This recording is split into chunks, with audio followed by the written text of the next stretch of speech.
बहुत सारे लोगों को ये नहीं पता होता है कि यार ये गुणसूत्र है क्या, क्रोमोसोम है क्या एक्चुअल में, है ना। तो सबसे पहले अपने को देखना पड़ेगा, क्योंकि जो डीएनए है, डीएनए और हिस्टोन जब ये आपस में जुड़ते हैं तभी ये क्रोमोसोम बनते हैं, ठीक है। तो डीएनए का कुछ इस प्रकार से स्ट्रक्चर होता है डीएनए का, ठीक है। तो डीएनए में ये क्या है, ये हिस्टोन है ये, ठीक है, ये हिस्टोन है। डीएनए में जब हिस्टोन जुड़ता है तभी किसकी निर्माण होती है, या कौन जो बनता है, क्रोमोसोम बनता है। डीएनए में कौन, हिस्टोन जुड़ता है। ये पॉइंट अच्छे से याद रखना, क्योंकि ये कभी कभी क्वेश्चन में पूछा भी जाता है, तो इन्हें याद रखना बहुत ज्यादा जरूरी है, ठीक है। गुणसूत्र या बोल दे गुणसूत्र एक धागेनुमा संरचना है, ठीक है। कैसा है ये, धागेनुमा संरचना है। तो कुछ इस प्रकार से हमें देखने को मिलेंगे ये। तो आप देख सकते हो सेल को, तो सेल के अंदर वाली चीजें जितने भी रहेंगे वो आपको अच्छे से पता हो जाएगा। तो ये धागेनुमा सी संरचना जो होगी वही होगा, ठीक है। और ये किन डीएनए और हिस्टोन से जुड़कर क्रोमोसोम का निर्माण किया जाता है। और ये तभी दिख पाएंगे जब गुणसूत्र देखना तभी संभव है, ऐसा लिख लेना, गुणसूत्र देखना तभी संभव है जब कौन, कोशिका विभाजन होगा। ध्यान रखना, कोशिका क्या होगा, विभाजन होगा, तभी देखना ऐसे संभव। अब कोशिका विभाजन कैसे होगा भाई, ये एक क्या है, सेल है, इसी को हम सेल बोलते हैं, ठीक है। डिवीजन, विभाजन को डिवीजन, ये एक सेल है, ठीक है। सेल को 20 से मैंने डिवाइड कर दिया। अब सेल को मैंने डिवाइड किया तो ये नया सेल बनाएगा। पुराना सेल कभी भी नया सेल बनाते, सेल मरते थोड़ी ना है, ठीक है। अब मैंने क्या बोला, नया कैसे बना, ये टूट के नया बन गया, ठीक है। अब देखना, ये जायगोट का निर्माण किया, है ना। अब बहुत सारे जब जायगोट इकट्ठा होते हैं, बहुत सारे जब जायगोट इकट्ठा होते हैं, तो जायगोट जब इकट्ठा होगा तो आपको भी बहुत अच्छे से याद होगा कि जायगोट जब बहुत सारे इकट्ठा होते हैं तो किसका निर्माण करता है, टिश्यू का, ऊतक का निर्माण करता है, ठीक है ना। तो स्पर्म और ओवम के बारे में आपने पढ़ा होगा। तो स्पर्म और ओवम जब एक दूसरे से मिलते हैं तब जायगोट का निर्माण होता है। इसके बाद में बहुत सारे जब जायगोट बनते हैं तब किसका निर्माण होता है, तो टिश्यू या ऊतक का निर्माण होता है ना। जब बहुत सारे ऊतक मिल जाते हैं तब किसका निर्माण करता है, ऑर्गन सिस्टम या अंग तंत्र का निर्माण करता है ना। तो ये प्रोसेस तो आपको बहुत अच्छे से पता होंगे कि कैसे कैसे ये होता है। तो देखो, अगर देखा जाए ह्यूमन बॉडी में, है ना, ह्यूमन बॉडी की बात कर रहा हूं मैं, ह्यूमन बॉडी में मैं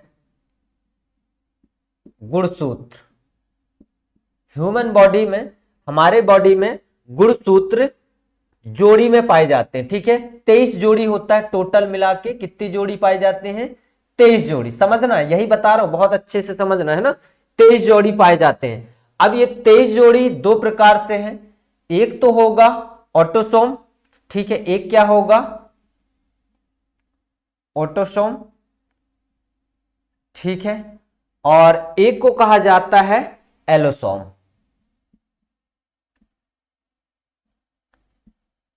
एलोसोम, ठीक है। 23 जोड़ी को मैंने दो प्रकार बांट दिया, दो भागों में डिवाइड कर दे, एक को बोला मैंने ऑटोसोम और एक को बोला मैंने एलोसोम, ठीक है। अब ऑटोसोम जो है मेल और फीमेल दोनों में पाए जाएंगे, ठीक है। तो मेल और फीमेल दोनों में रहेगा ये, ठीक, एक जैसे रहेंगे ये। तो इसमें कितने जोड़े रहेंगे, कितने, तो 22 जोड़े पाए जाएंगे, ठीक है। 22 जोड़ी में होता है ये, पॉइंट याद रखना बहुत अच्छे से। मगर एलोसोम में लड़का का गुणसूत्र अलग होगा और लड़की का गुणसूत्र अलग होगा, दोनों के अलग अलग होंगे, ठीक है। कैसे अलग होंगे, अगर देखो मैंने क्या बोला था, 23 जोड़ी बोला था मैंने, ठीक है। 23 में तो 22 जोड़ी सब में सेम पाया जाएगा, मगर एक जो जोड़ी है, एक जोड़ी, सिर्फ एक जोड़ी की बात कर रहा हूं मैं, है ना, सिर्फ एक जोड़ी। तो यहां समझा दे रहा हूं, यहां समझना है ना, एक जोड़ी जो है, एक जोड़ी, इसी को समझा रहा हूं, एलोसोम को ही। एक जोड़ी है वो क्या है, 22 तो यहां जुड़ गए, है ना। एक जो जोड़ी है वो मेल में अलग होगा और फीमेल में अलग होगा। ठीक है, अगर ये एक जोड़ी जो जुड़ गया एक्स और वाई अगर जुड़ा तो मेल पैदा होगा, अगर एक्स और एक्स जुड़ा तो फीमेल पैदा होगा। बहुत अच्छे से याद रखना, है ना। ये डिसाइड करने वाला कौन होता है? मेल होता है ना। मगर दोष दे देते हैं लड़की को कि भैया तुमने लड़का पैदा किया, तुमने लड़की पैदा किया, है ना। मगर ये काम किसका होता है सबसे बेहतरीन तरीके से? तो भैया ये डिसाइड करने वाला मेल होता है। अगर मेल जो है, मेल के पास एक्स और वाई है, एक्स और वाई है, अगर मेल ने एक्स एक्स को जोड़ लिया तो एक्स एक्स क्या होते हैं? लड़की पैदा होगा। अगर मेल ने एक्स और वाई को जोड़, एक एक्स के साथ वाई को जोड़, सॉरी वाई के साथ एक्स को जोड़ लिया तो लड़का पैदा होगा। ये डिसाइड करने वाला कौन होता है? ये लड़का होता है। बहुत अच्छे से याद रखना, ठीक है ना। कैसे जुड़ते हैं वो भी थोड़ा सा बता देता हूं मैं, है ना। यहां तक समझ में आ गया? चलो आगे थोड़ा समझते हैं। देखो, स्पर्म और ओवम या ओवा बोल सकते हो आप, ठीक है। जब ये दोनों जुड़ते हैं तो जायगोट का निर्माण करते हैं। किसका निर्माण करते हैं? जायगोट। और इस जायगोट में 44 गुणसूत्र पाए जाते हैं। गुणसूत्र 44। मैंने आपको बताया था 23 जोड़े। कितने जोड़े बताए थे मैंने? 23। तो 22 जोड़े तो ये ऑलरेडी है अपने पास में।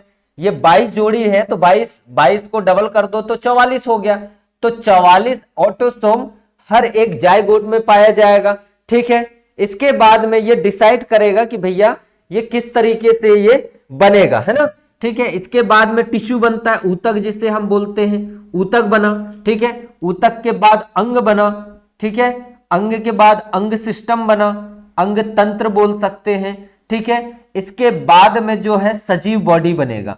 तो सजीव बॉडी में आने से पहले ये गुणसूत्र डिसाइड कर लेते हैं कि भैया कौन सा बनेगा। एक्स एक्स बना तो लड़की पैदा हुआ, अगर एक्स वाई बना तो लड़का पैदा हुआ। यहां तक आपको अच्छे से समझ में आया?